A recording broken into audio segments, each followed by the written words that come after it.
Kita punya senjata yang bisa untuk melemahkan orang yang lagi mendolimi rakyat Palestina ini, tapi kita nggak mau menggunakan. Bukankah itu sebuah kezaliman juga?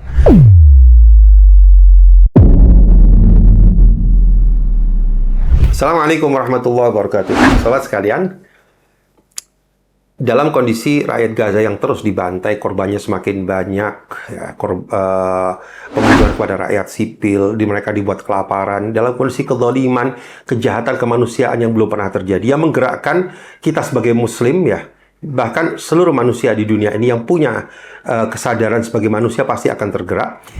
Ketika dalam kondisi seperti ini, dan kita punya sesuatu yang bisa kita gunakan untuk membela rakyat Palestina, kita punya senjata yang bisa untuk melemahkan orang yang lagi mendolimi rakyat Palestina ini, tapi kita nggak mau menggunakan. Bukankah itu sebuah kezaliman juga? Bukankah itu sebuah hal yang menunjukkan pembelaan kita kepada musuh yang lagi mendolimi saudara kita? Nah, kita ini punya senjata. Di tangan kita ini ada senjata. Di tangan kita ini ada sesuatu yang bisa membuat musuh itu menjadi lemah dan tidak bisa seenaknya.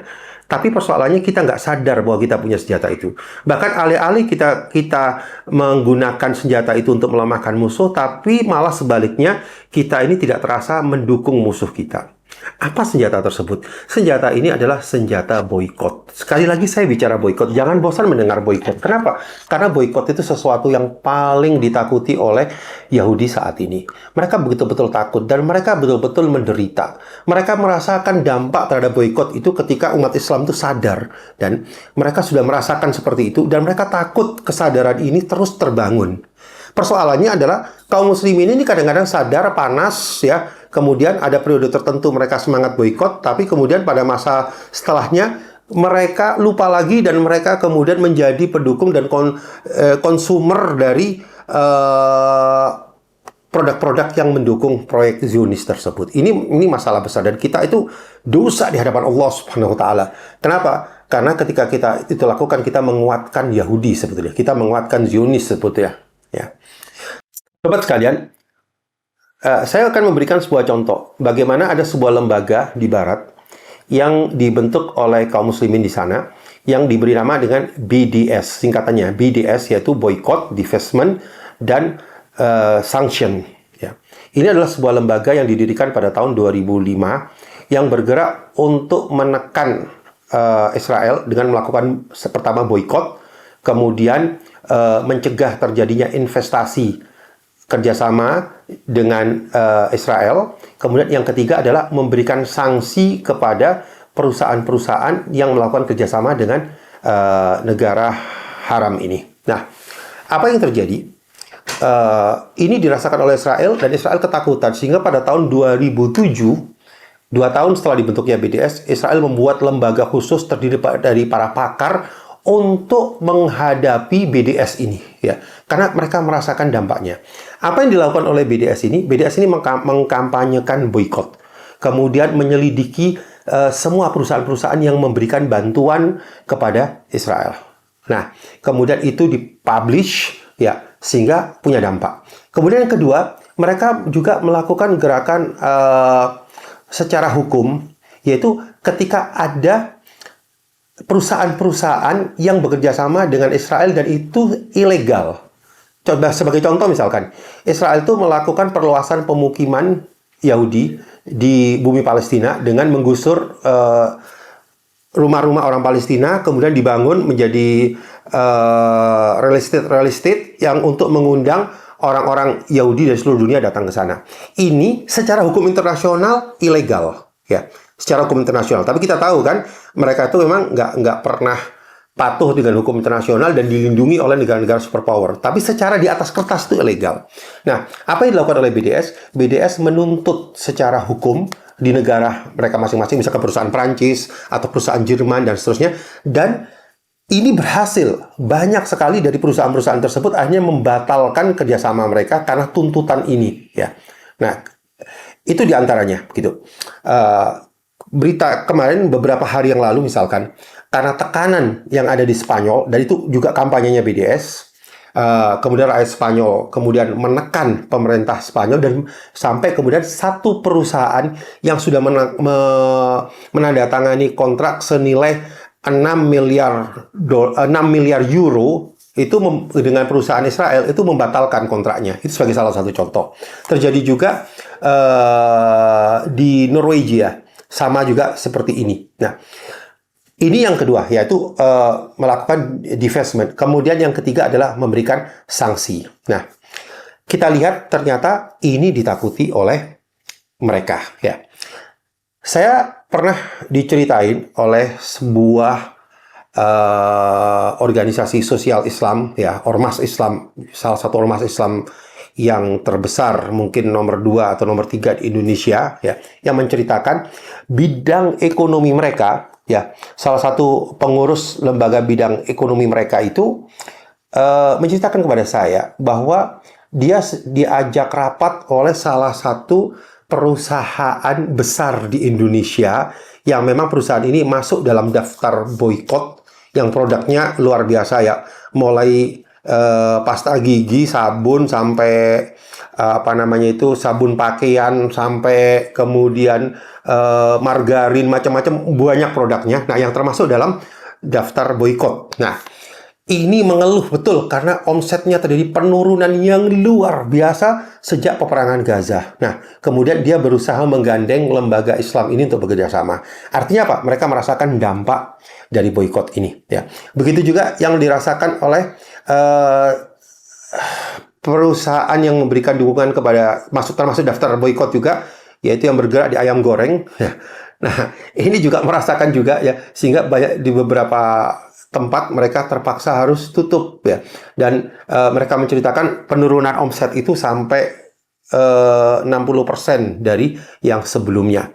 Demikian juga pizza dan lain sebagainya. Nah, ini adalah kisah-kisah di awal-awal peperangan Gaza. Nah, kita berharap ini jangan sampai kendur. Ini harus terus dilakukan. Kenapa? Karena Israel itu hidup dan akan berkembang, Zionis ini, ya, itu dengan dukungan keuangan, dengan dukungan finansial yang besar. Ya, kalau nggak ada dukungan itu, maka mereka nggak akan berkembang. Mereka membutuhkan dukungan finansial yang besar. Dari mana mereka dapatkan? Dari perusahaan-perusahaan mereka. Karena itu jangan pernah melihat masalah Zionisme itu hanya di bumi Palestina, hanya di perang Palestina saja. Tapi Zionisme itu sesuatu yang real, yang hadir dalam kehidupan kita. Karena kita itu sedang digiring oleh mereka untuk menjadi pendukung berdirinya negara haram ini menjadi negara raksasa. Nah, kita digiring ke sana saat ini dengan diantaranya adalah memberikan dukungan ekonomi kepada kita, tekanan kepada dunia Islam. Mereka bergerak dalam bidang politik, maka sehingga dibuat negara-negara itu harus menerima, ya, negara-negara yang mayoritas Islam, ya, harus menerima kehadiran negara haram ini, ya, yaitu dengan normalisasi hubungan. Mereka terus bekerja untuk itu. Mereka juga bekerja secara ekonomi, mereka bekerja dalam banyak hal. Nah, dalam dunia hiburan, ya, dalam merubah mindset anak-anak, mereka bekerja untuk bisa menerima negara Zionis ini, ya. Ketika kita nyebut tadi dunia hiburan, saya teringat baru-baru ini ada kejadian juga, ya. Dan ini, Masya Allah, ya, karena kampanye boykot, maka berhasil diungkap. Ada sebuah film, yaitu film yang berjudul Snow White. Film ini sekarang dilarang, nggak boleh di Kuwait, nggak boleh di Oman, nggak boleh di Libanon. Nah, karena kampanye boykot dan beberapa negara lain, mereka menggagalkan atau melarang beredarnya film ini di biskop-biskop mereka. Kenapa? Karena salah satu pemeran di film ini, pemeran wanitanya itu adalah seorang Israel yang bernama Gal Gadot. Nah, Gal Gadot ini itu adalah orang yang pernah bahkan ikut di dalam wajib militer Israel dan sangat memberikan dukungan kepada militer Israel. Nah, ini diungkap, ya. Ketika diungkap oleh, termasuk salah satunya BDS mengungkap ini dengan gencar kampanye mereka. Akibatnya apa? Kemudian film ini diboykot di banyak negara, sehingga kemudian ada kerugian besar dari produsernya. Nah, ini akan membuat apa? Membuat mereka ke depan hati-hati lagi kalau menggunakan sesuatu yang ada bau-bau Zionis. Nah, ini penting sekali. Nah, karena itu, kalau kita mau melihat bagaimana sebetulnya kualitas perhatian kita kepada masalah Palestina, ya, Kalau kita mau melihat, sebetulnya cukup dengan kita melihat bagaimana sih angka penjualan produk-produk yang harus diboikot. Kalau angka-angka itu menurun drastis, memang betul rakyat Indonesia ini perhatian kepada masalah Palestina. Kalau enggak, berarti kita memang ini belum peduli gitu dengan masalah Palestina. Gimana kita memberikan amunisi kepada Israel untuk menguatkan negaranya. Nah, sobat sekalian, di bagian akhir ini saya ingin memperjelas lagi masalah boikot. Apa sih yang harus kita lakukan dengan boikot? Apa yang bisa kita lakukan dengan boikot? Yang pertama adalah terhadap diri kita dan keluarga kita, jangan pernah lagi menggunakan dan membeli produk mereka. Ya, ini ya kalau kata para ulama sudah sampai tingkatannya adalah haram. Ya, barangnya sih nggak haram, barangnya mungkin zatnya nggak haram, tapi haram karena faktor ilah dari barang tersebut, yaitu ketika kita beli dan itu menguatkan ekonomi mereka. Nah, kemudian yang kedua, ya, apa yang bisa kita lakukan? Yang bisa kita lakukan adalah kampanyekan. Kampanyekan produk-produk yang harus kita boikot ini ya. Di kantor tempat kita bekerja, di teman-teman kita, dan seterusnya. Kalau masih ada yang minum air mineral yang mendukung mereka, peringatkan jangan minum itu dong. Itu loh anti kemanusiaan ya. Jangan beli produk ini dong ya. Kita sampaikan seperti itu. Kalau kita punya power, kita menjadi kepala institusi dan seterusnya di sebuah tempat, pastikan ya apa-apa yang dibeli di kantor tersebut tidak atau bukan dari yang barang-barang yang harus diboikot. Ini penting sekali ya untuk terus kita lakukan, dan ini sebetulnya adalah wujud keimanan kita.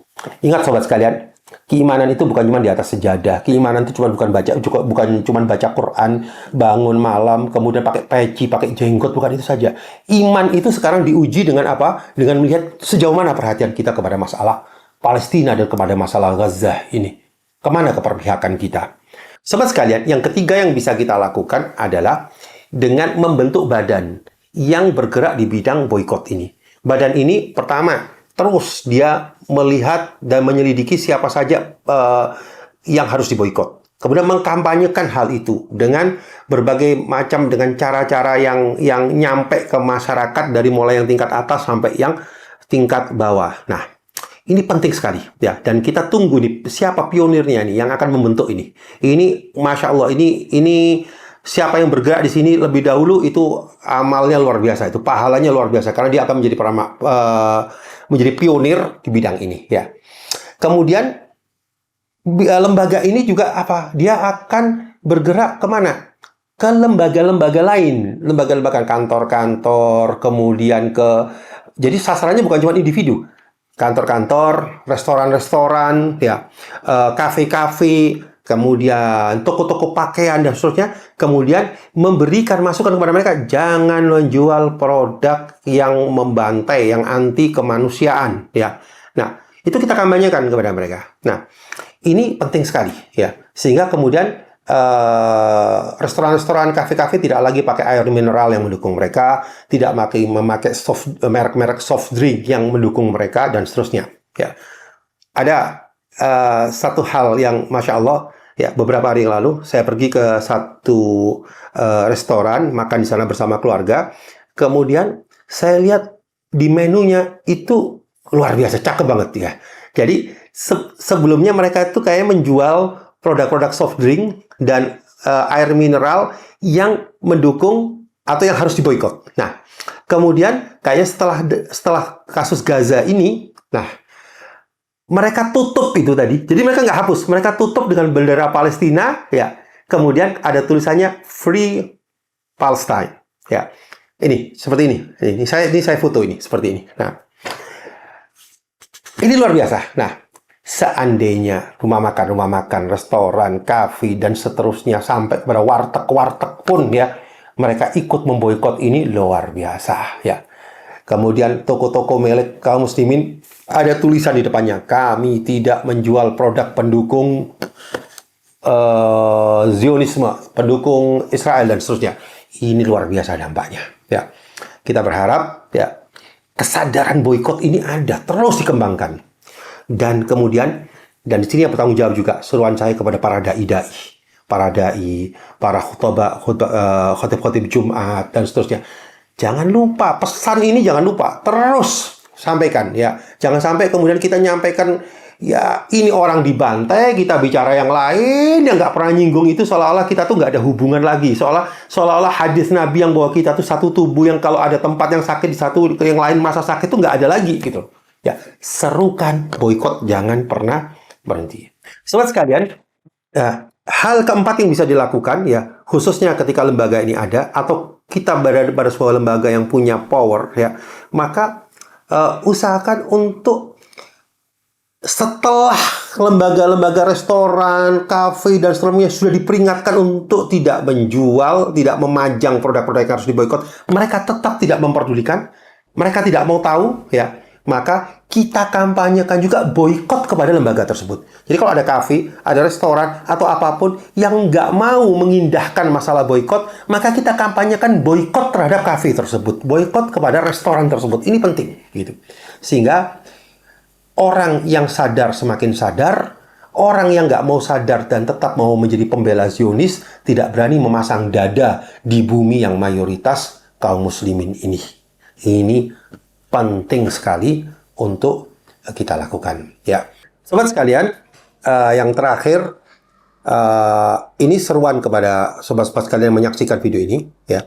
Sebarkan video ini seluas mungkin, dan saya minta ini disebarkan bukan untuk kepentingan channel ini, bukan semata-mata untuk kepentingan channel ini ya, tapi saya minta ini disebarkan seluas mungkin agar menjangkau sebanyak mungkin orang, agar orang yang bisa tersadarkan untuk ikut dalam aksi melemahkan Israel dengan boikot ini semakin banyak. Insya Allah ketika kita sebarkan, kita beritahu orang-orang yang belum tahu dengan video ini, mudah-mudahan insya Allah itu termasuk menjadi catatan di hadapan Allah bahwa kita punya kepedulian dengan masalah Palestina ya. Sekali lagi ya, sebarkan, sekali lagi kasih tahu sebanyak mungkin kepada semua orang ya. Karena sobat sekalian, persoalan keimanan itu bukan cuma persoalan bagaimana kita di atas sajadah, bagaimana kita di masjid, bagaimana kita qiyamul lail, bagaimana kita menutup aurat, termasuk masalah keimanan dan masalah yang akan dihisap oleh Allah, dan ini menjadi besar nanti di hadapan Allah adalah kemana kita berpihak, apa yang sudah kita lakukan untuk membela agama ini, membela keimanan kita ini ya. Karena itu libatkan diri kita dalam perjuangan, libatkan diri kita dalam keperpihakan kita kepada al-haq ini. Ya, tetap semangat, tetap boikot, serukan boikot, jangan pernah berhenti, sebarkan video ini seluas-luasnya. Wassalamualaikum warahmatullahi wabarakatuh.